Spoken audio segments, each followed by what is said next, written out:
McCrory, the former welterweight champion of the world, moving up against the experienced veteran Doug Dewitt at ringside as we await the beginning of this bout. And Gil, for Doug Dewitt, he's got to know that he's an honest 160-pounder. He's been a middleweight his entire career. I got to believe that gives him a little bit of confidence against a man who's coming up from the welterweight. Well, Tim, he feels that he's the bigger and stronger man. His strategy is going to be to move Milton into the corners, on the ropes, bang him to the body, and then bring it up and hit him on the chin. Well, most of all for Dewitt, he realizes the importance of this bout. It's an opportunity for him to move right into boxing spotlight. This fight's the most important fight of my career because if I win this fight, it should move me into the top 5, and that'll put me in position for a world title shot. Doug Dewitt has worked hard to elevate himself to his current status among the top 10 middleweights. The Youngstown, Ohio native, who now lives in Yonkers, New York, has always had the big punch. And in his last fight 2 months ago, he showed heart and stamina. However, some have questioned his boxing ability and intelligence in the ring. Against the polished former champion McCrory, he'll need all the skills. A lot of people think that I have to walk in and land one punch or just slug to beat Milton McCrory. They don't know how I could box. You know, in the fight, when the fight is down and the chips are down, I could box. And I'll prove it on Sunday. There is Doug Dewitt, ranked number 5 in the world by the WBA, just entered the ring. He's from Yonkers, New York, and he is indeed ready. Well, Gil, for Milton McCrory, despite the fact he's up against a legitimate top 10 middleweight for the first time, in his press conference, his comments this week, his training, he seems to be very confident that he'll be a comfortable fighter at 160. Yes, Tim, he said it was miserable for him to try to make the 147-pound limit. He was actually thinking of retiring. Now he's fighting as a middleweight. He said he loves boxing again. The fun is back. And you know, a happy worker is a good worker, and he had better be today. Well, Milton McCrory has been the championship route before, and he realizes he may have a shot at a second crown.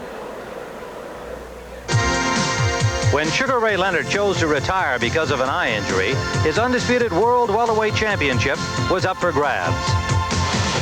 Among the contenders for the vacated crown was Milton the Iceman McCrory, out of Detroit's Kronk Gym, unbeaten in 20 bouts with 17 knockouts. McCrory battled Colin Jones for the crown twice. Their first match ended in a draw. McCrory opened the rematch by knocking down Jones in the first round, but the Welshman recovered and fought his way back.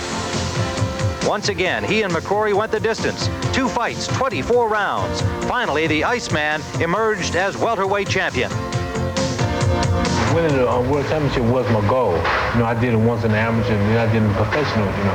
And when I beat Colin Jones for the title, it was expected to be done. It was like a relief I did it now. McCrory's next goal was to defend that hard-won title. He did so with both style and power. He brandished a stinging left hand and a finishing right that left opponents strewn in his wake. Yet national recognition was strangely absent. McCrory was overshadowed by his friend and Kronk teammate Thomas Hitman Hearns. Hearns scored the biggest victory of his career against Roberto Duran in Las Vegas. His dramatic knockout made him the center of attention in the boxing world. While McCrory was also a world champion, his pal the Hitman had become a media hero. Thomas is the type of a guy that enjoys the superstar stature, and Milton's very quiet, low-key. He would rather go to a gym and work out, take his own bag, not have anyone even know that he's there. The whole world knew where McCrory was on the night of his title unification bout with Donald Curry. Like McCrory, Curry had something to prove, and prove it he did. The Cobra struck swiftly. Within 2 rounds, it was over. The Iceman had suffered a sudden and total meltdown. I thought I was going to win the fight. I never thought, before I was going into the fight, I was going to be knocked out in the second round. I never thought that, because I never went into the ring. McCrory has picked up the pieces of his career. He's moved up to middleweight, and now he's intent on capturing a second world championship. People are going to be surprised that they're going to see a much, much stronger fighter than they've saw before. And I predict that he will knock out Doug Dewitt for the first time in Dewitt's career. And so WBC welterweight champion, now a middleweight after losing the unified crown to Donald Curry, and hopefully en route to a middleweight crown. The Kronk people believe he can do it. Milton McCrory may wind up at 154 pounds, and that answer may be provided by a true middleweight here today, Doug Dewitt. So it's McCrory and Dewitt, and we'll be back with the opening bell for round number 1. We are back at the Showboat in Las Vegas, Nevada. Let's go to our ring announcer, Chuck Hull. Good afternoon, ladies and gentlemen. Welcome to the Showboat Sports Pavilion in Las Vegas, Nevada, where today Top Rank Incorporated, in association with the Showboat Hotel and Country Club, presents Middleweight Mayhem, an afternoon of world-class boxing. These bouts are sanctioned by the Nevada State Athletic Commission, Freddie Little, chairman, the commissioner at ringside, Mr. Dwayne Ford, the executive director, Harold Buck, and your matchmaker is Mel Grebb. The officials assigned by the Nevada State Athletic Commission for this afternoon's contest.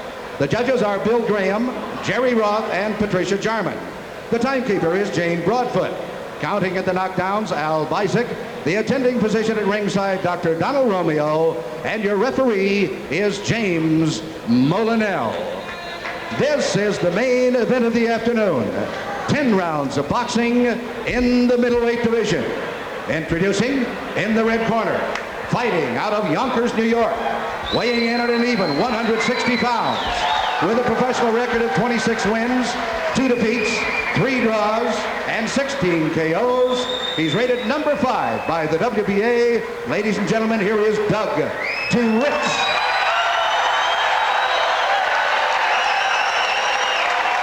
And in the blue corner, fighting out of Detroit, Michigan, weighing 158 3/4 pounds. His professional record consists of 28 wins, 1 defeat, 1 draw, with 22 KOs. He is the former WBC welterweight champion of the world, Milton McCrory.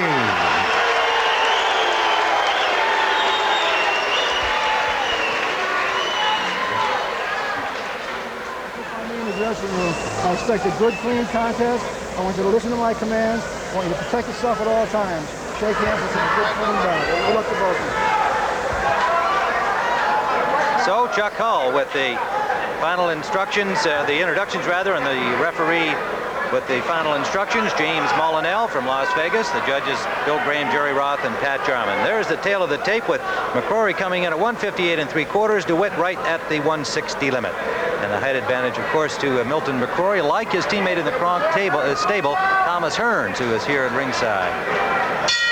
Watching McCrory, and we're all set for round number 1. McCrory in gold, Doug Dewitt in the white trunks with red trim, and a good live boxing crowd at the Showboat.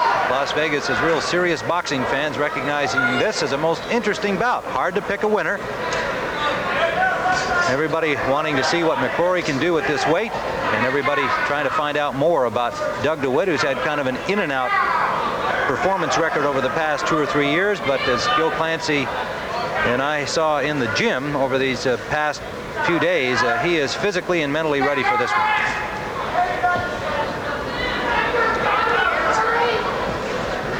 Doug Dewitt, 24 years of age, from Yonkers, New York.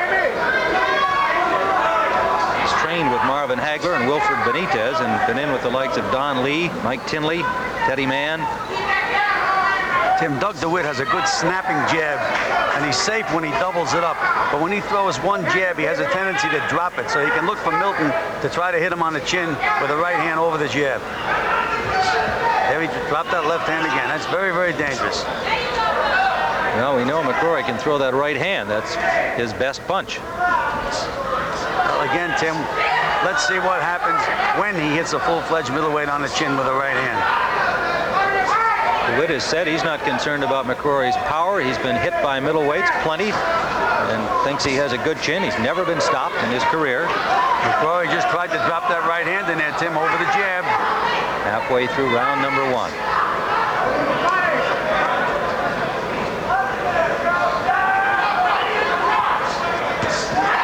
Solid left hook landed by Dewitt. That got McCrory's attention. Missed with a right behind it. First fight in Las Vegas for Doug Dewitt. Third for McCrory. Dewitt seems to stand straight up, Tim. Looks a little tight to me still, even though he did land that good left hand a little while ago. first big fight on national television, Tim. Have a tendency to get that way. A good solid left. In fact, Doug said the same thing to Milton. Good left jab.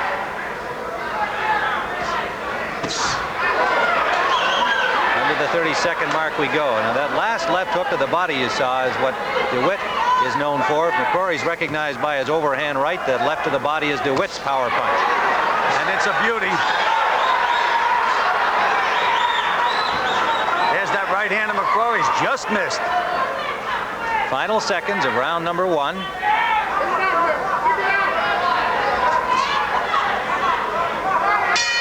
Round number 2, as we take a look now back at that left hook by Dewitt in the first round. Landed high on just above the left eye of McCrory. The hardest punch of the round that scored. We're in live action round number 2. Dewitt in white, McCrory in gold. Tim Ryan and Gil Clancy live from Las Vegas. Milton McCrory, since his loss to Donald Curry, scored a 10-round decision over Keith Adams, his only other middleweight bout. Has fought 3 times at 154 pounds, won all of those, but not against strong opponents. So that good solid left jab, has been able to land with it.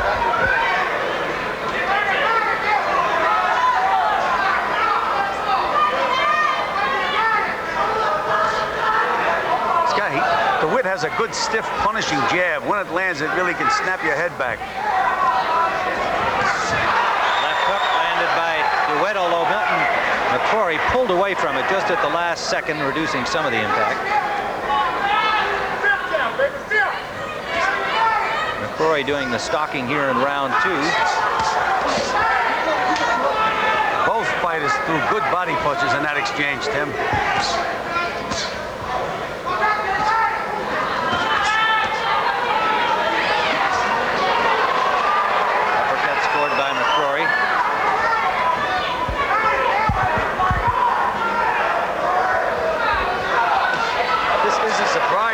Dewitt is doing the backing up.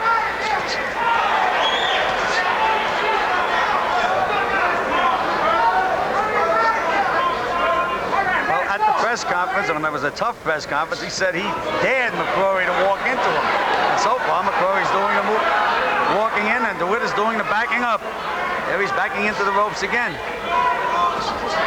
Under a minute to go in round number 2.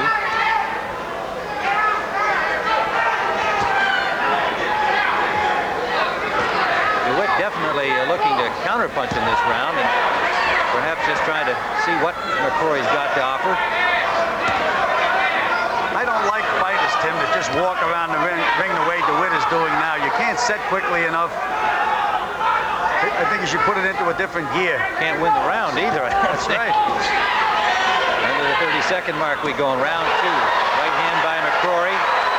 Landed on the neck of Dewitt. Well, I expect to see Doug Dewitt get hit with a lot of right hands during the course of the fight. And I expect him to land a lot of good left hooks. Coming to the end of round number 2, almost as though Dewitt wanted to find out what kind of power McCrory has. Gave him some free opportunities in this round. Round number 3, interesting comments in the Dewitt corner. Yeah, Tim, here's a case where Doug Dewitt's been working steadily with Donald Turner for a month. Now the trainer tried to tell him what he wanted him to do, and Dewitt says, I have a fight plan, I have a game plan, let me do it my way. And Donald Turner rightly said, it's better to keep up than catch up. He felt that Doug Dewitt lost the last round by default. So Doug Dewitt, with his own game plan, we could hear him clearly say that, and you use up a little energy when you get into a little verbal argument with your trainer between rounds. So let's see what effect this has, if any, on the rest of the fight. Tim Ryan and Gil Clancy live from Las Vegas. Left hook scored by Dewitt. McCrory missed with the right. Referee Molinell asking Dewitt to keep them up.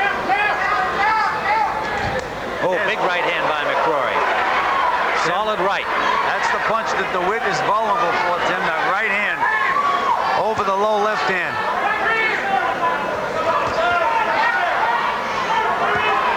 Dewitt, trained by Donald Turner, working under under his fourth manager, which has been part of the problem in his kind of in-and-out career.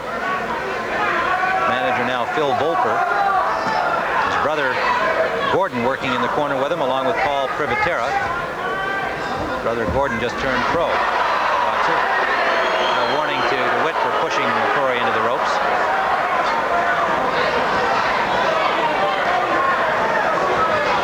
McCrory, of course, managed and trained by Emmanuel Stewart, the most successful trainer at the Bronx Stable in Detroit. Whoa, wild right hand by Dewitt. He air-conditioned the entire building with that punch, Tim. Felt the breeze over here. There's a little abrasion on the inside, the left side of DeWitt's nose. An already battered nose, as you can plainly see.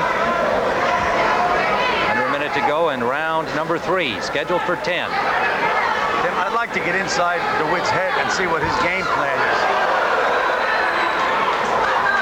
Well, he didn't even let Donald Turner in on it between rounds. He just told him he had one. But now he's moving forward. DeWitt. Solid left to the body, a left hook back from McCrory.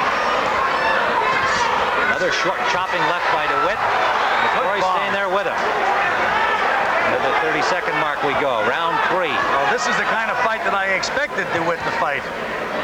Move Milton back and bang to the body. He certainly got Milton's attention.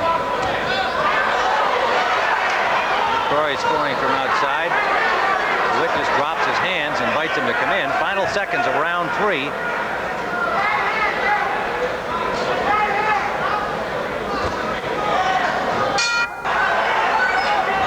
Round number 4 from Las Vegas, Nevada, and DeWitt appears to be really strung tightly, as again there was a minor incident in his corner. He got up off the stool early when they put the water on him. Tim, he got off the stool, he started to walk away, and Donald Turner grabbed him by the left hand and pulled him back. Looks like he's fighting not only McCrory but Donald Turner. This is round number 4, scheduled for 10. Doug DeWitt in white. All right, and now DeWitt is backpedaling again.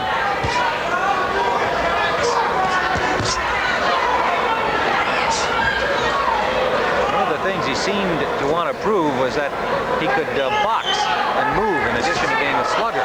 He's telling Milton McCrory to hit him on the chin.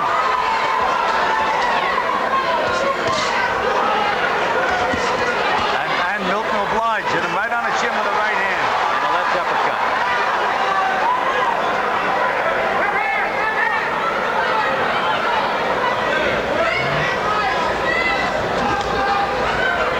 Blood from the nose of DeWitt. Well, Milton is dancing in and out now, throwing a couple of punches, and there he just danced out again. That's the way to win fights. Score points. Scored a good combination. Left to the ear by DeWitt. And now lots of blood from the nose now. And McCrory with another combination. DeWitt giving him a little macho, but not punching back and scoring. Good movement by McCrory now. That is a bad nosebleed, Tim. They're going to have to do some job in the corner.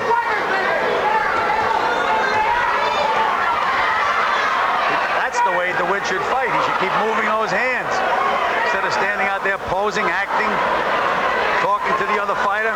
Pay attention to your job. The busier guy, landing with combinations and moving beautifully. Under a minute to go in round number 4.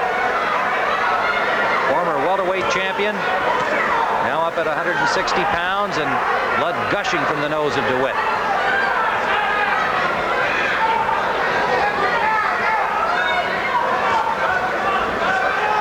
Right hand lead landed by McCrory. And DeWitt is having trouble breathing, Tim. He's breathing through his mouth. Having trouble punching back, too. Under 30 seconds to go in the 4th round.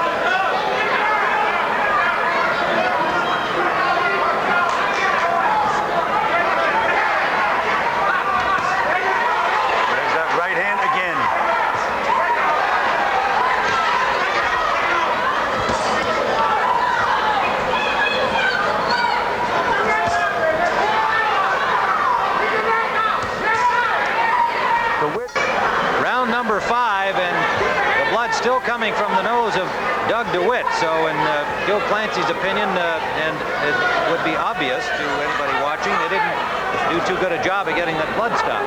Bleeding. Oh, a Big right hand. That rocked DeWitt. DeWitt's knees buckled on that right hand from McCrory. And DeWitt is telling him, come on, and punch. That's not going to win him the fight.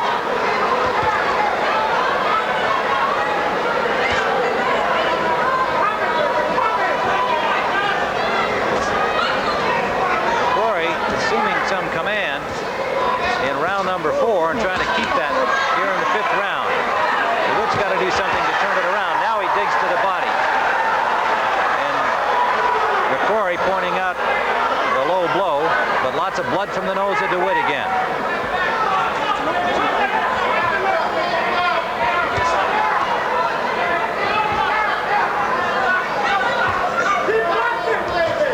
That right hand. Yep, to the ear. DeWitt seems mesmerized. He's just not moving his hands. Tim, when you slip a punch, you have to punch. When you block a punch, you have to punch. When you get hit with a punch, you have to punch. He's not doing any of the 3.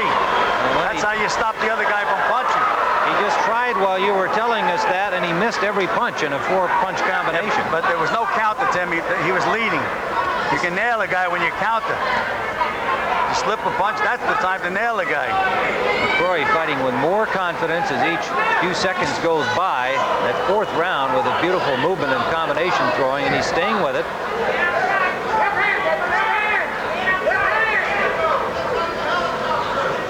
Milton seems to be carrying the added weight very, very well. Moving around, hand speed is still there.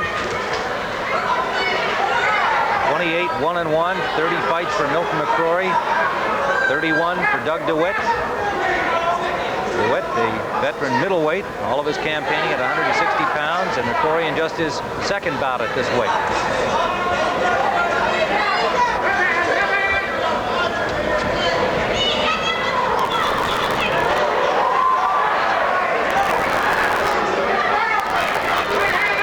Under the 30-second mark in round number 5.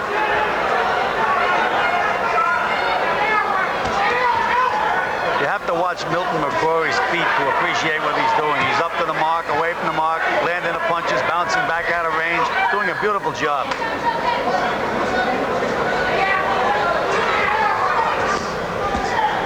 And he's back out of range.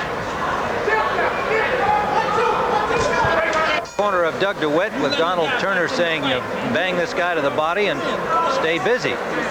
Not happy with the game plan that DeWitt has, which he hasn't shared with his trainer, but which has not been too productive so far. Well, there's a big right hand by Milton McCrory. Wobbled DeWitt a little bit, but he stayed on his feet. That was the best punch of the fight thrown by either boxer so far. And McCrory just assuming some dominance here. DeWitt's got to do something if he's to get back into it here in round number 6. And that's what his trainer Donald Turner has been pleading for. Well, he said fight the way you're capable of fighting. And Tim, from all the words we heard in the Las Vegas gym, DeWitt has been looking terrific for a month. I think this is a surprisingly poor performance thus far for Doug DeWitt. There's a left hand. A lot of steam on it. A little better one of the body behind it. Now a combination of the body by DeWitt. All right, now this round he's moving forward. The last 2 rounds he moved backwards. He should just make up his mind and go forward and stay going forward. McCrory's still looking very relaxed. Lots of spring.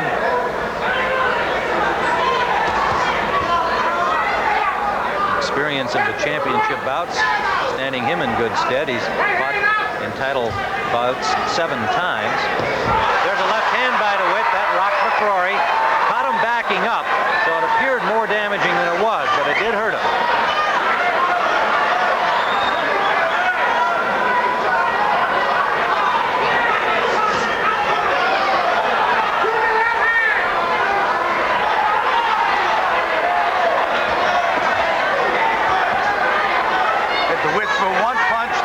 Punching. No reason. His hands were free. Backed up and McCrory countered.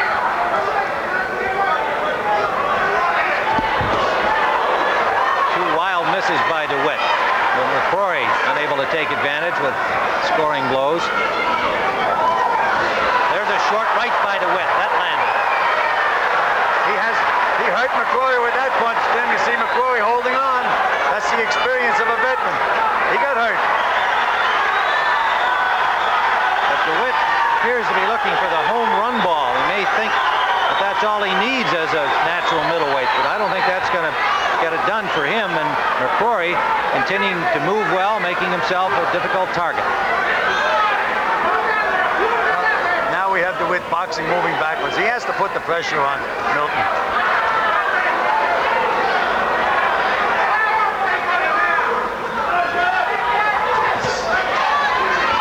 Right hand to the body.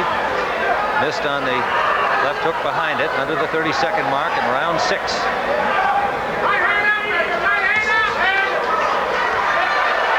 hook scored by McCrory. Either man has been down. Both have landed punches that got a little knee wobble. Coming to the end of round number 6, scheduled for 10. This middleweight bout, Doug DeWitt and Milton McCrory. Left hook landed by DeWitt. Round number 7, Tim Ryan with Gil Clancy, live from Las Vegas. And there's that big left hook by Doug DeWitt that wobbled Milton McCrory right at the end of the round. A little better round for DeWitt, and finishing well. Sometimes the judges remember that, as we always point out. In DeWitt's corner, Donald Turner told him, you have to bull him. You're stronger than him. And that's the way we thought he was going to fight the fight from the opening bell. But now again, he steps backwards. Did land 2 good jabs there. And Milton McCrory's looking at his corner. Nobody's going to help him now, not until the bell rings again. You know, it's the strangest thing. DeWitt had success last round by pressuring Milton McCrory. Now he starts this round out by walking backwards again and allowing Milton to get set and set the pace. Very strange strategy, Tim. And he's not paying attention to his corner at all. Now McCrory with the inside work. Low left hook by DeWitt. McCrory willing to trade with him here. Neither puncher landing a solid shot. Well, Tim, that's the way they box in the Kronk gym every day. So Milton is good at this kind of stuff. And he got a right hand through.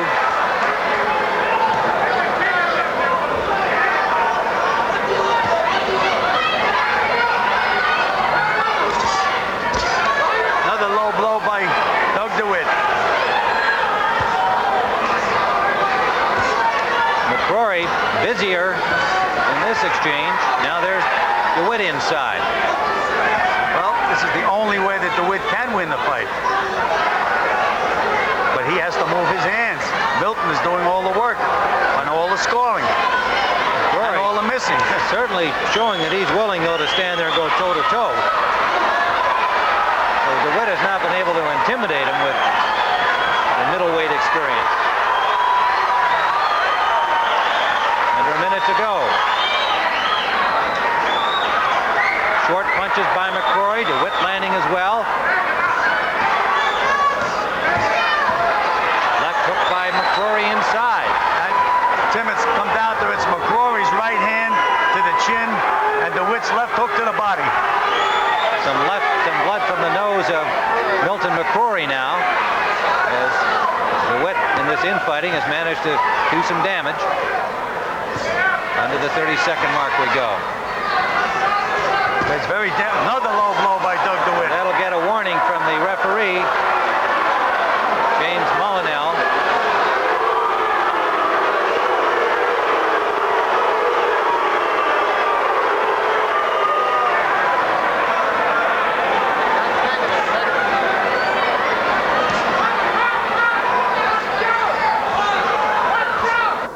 Donald Turner screaming at his fighter Doug DeWitt, we need these 3 rounds. And if you look at our scorecard, he's in agreement with us. We've got 4 for McCrory, 2 for DeWitt with 1 even. And one of those rounds could be a swing round the other way in McCrory's favor. A close call on our card for DeWitt back in the first round. So Donald Turner, trainer, is seeing the fight the same way we are. And in the McCrory corner, things were calm and confident with Emmanuel Stewart in charge. See whether McCrory changes his strategy here in round 8, as he had boxed and worked well from the outside. In the last round he went inside, and we scored that round for him. He did well inside. Not only, Tim, did he win the round, but DeWitt was penalized 1 point. Well, he did take a point away for the low blow. the corner of the left eye of Doug Dewitt. Opened early here in the 8th round.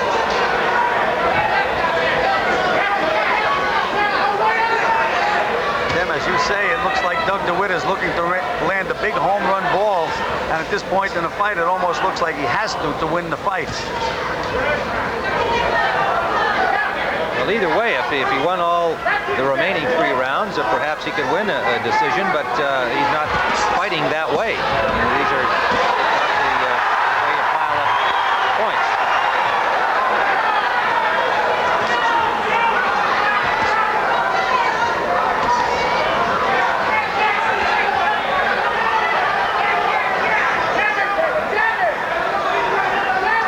McCrory corner, hollering out to Milton to jab him. And Doug Dewitt is backing up and talking to Milton McCrory. Another right hand. Every time he does that, he gets hit. He asks Milton to hit him, and Milton goes right ahead and hits him. And those macho displays of, hey, you can't hurt me, do nothing for a fighter. Except give the other guy points and opportunities to hit him again.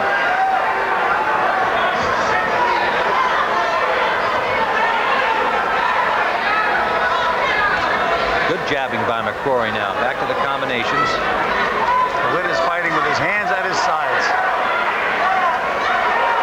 Look, he's defying Milton McCrory to hit him. Now, what he may prove if he gets through 10 rounds is that Milton McCrory can't knock him down, but that may be all he proves. Well, he's on the short end of the scorecard. Nobody else has ever knocked him down either, Tim. And he's been in with some good punching middleweights. But as you say, that doesn't win your fights. The object is to win those rounds and put them in the bank. McCrory with another. There's Milton McCrory's sparring partner, the WBC World Super Welterweight Champion Thomas Hearns. Here at ringside, this very closely knit Kronk stable from Detroit. They all come out to support each other, and they do indeed spar with each other. That's a show in itself. People could pay admission to watch Milton and Thomas bang on each other in the Kronk gyms. That's why I say, Tim, when they were going toe-to-toe, Milton was in familiar territory. Yes, he sure was. One thing that Tommy does not take it easy on Milton, and Milton doesn't take it easy on Tommy. This is round number 9. And as we have said, Mr. Dewitt running out of rounds, running out of time as we see it. Well, he's trying a different strategy now. Now he's backing up again. Boxing, moving around. He has 16 knockouts in 26 bouts.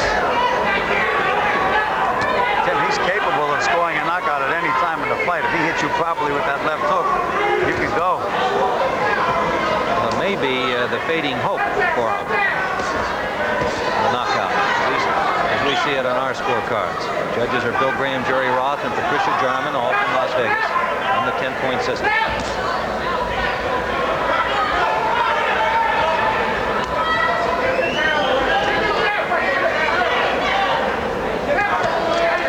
Manny Stewart is shouting to Milton McCrory, get the jab working. Use that left jab, and he did. He set up a good right hand right on the chin. That's why it pays to listen to your cornerman.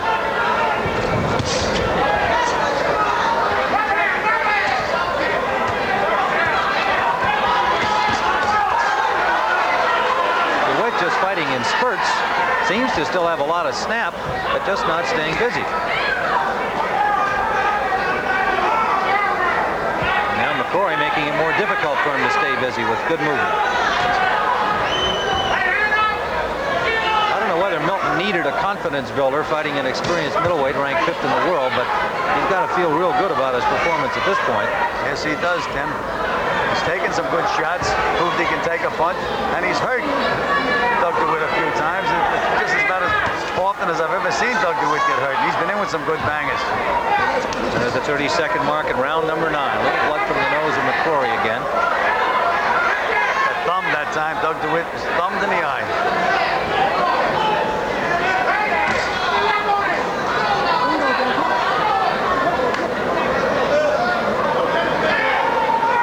Well, continually you talk about the mental and the physical being equally important. It seems that maybe the mental preparation by Dewitt was wasn't as strong as we thought it was. There is Doug Dewitt. And Doug Dewitt, as we see it now on our card, must have a knockout in the 10th round. Will the corner of Milton McCrory tell him to box and move? We'll find out here.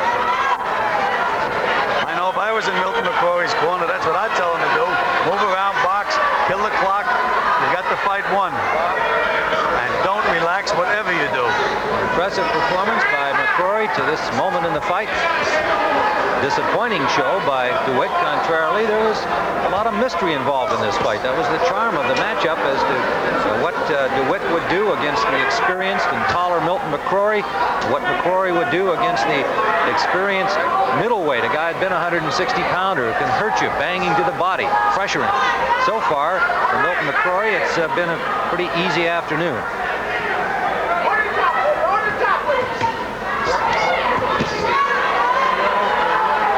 Good combination by McCrory. Sees those openings and takes them. Another one. And Tim, the hand speed of Milton McCrory is phenomenal. He hasn't lost any of his hand speed.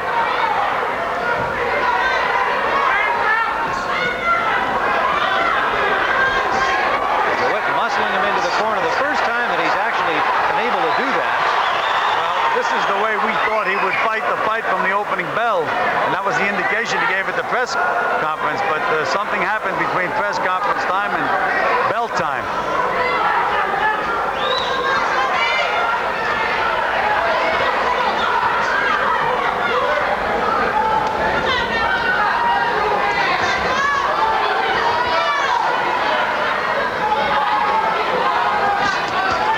Good body shots by Dewitt. McCrory staying there with him.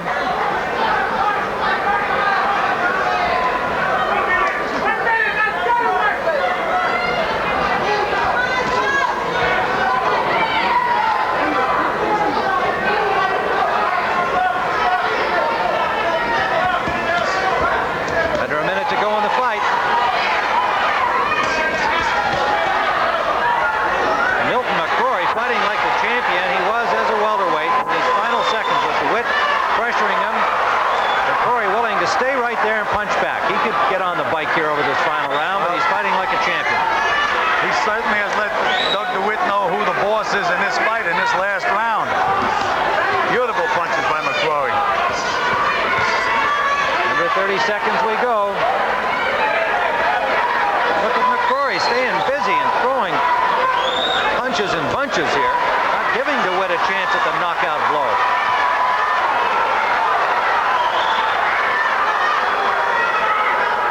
Milton is going to finish a tired fighter, and that's the way you should finish. Final seconds of the fight. Milton McCrory, the former WBC welterweight champion, with an impressive show as we see it. And Dewitt throws his hands up, and I think he's dreaming.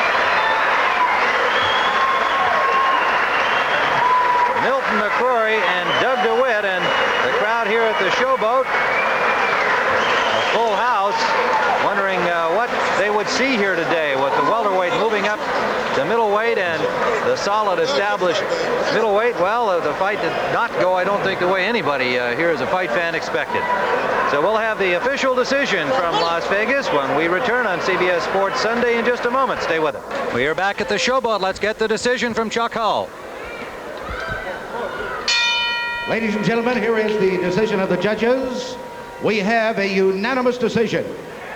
Judge Jerry Roth scores the bout 97-92. Judge Patricia Jarman scores 95-94. And Judge Bill Graham scores the bout 99-92. For the winner by unanimous decision, Milton McCrory.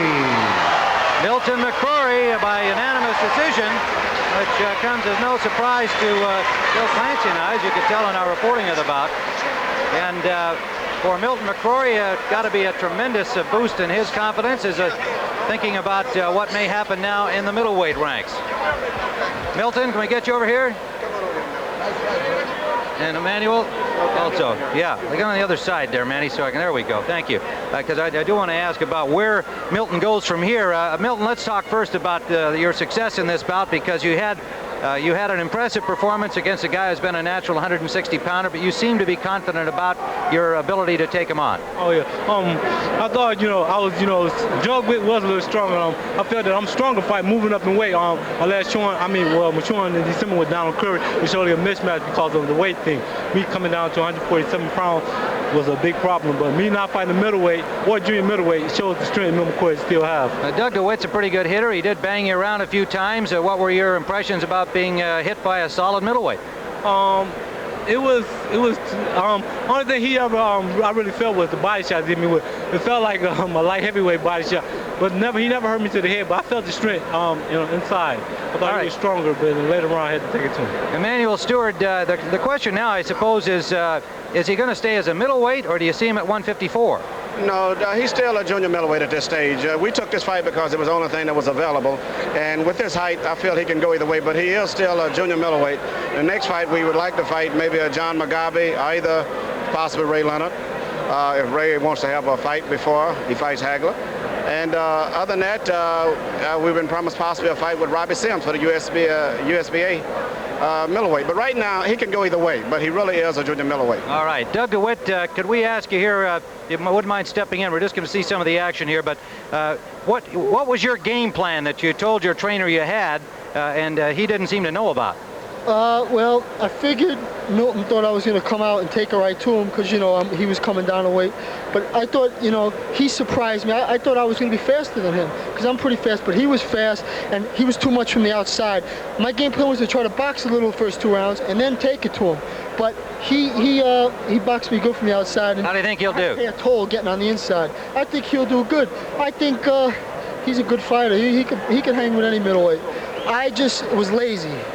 You've seen that I could fight in spurts. He hit me with good right hands. I took him. But I got to get busy or I'm not going to win these decisions. Okay, Doug. Good luck to you next time around. Doug Dewitt, Milton McCrory, congratulations to you. Good luck in the rest of your career at 154 or 160 or whatever. Another exciting performance by the former welterweight champion of the world.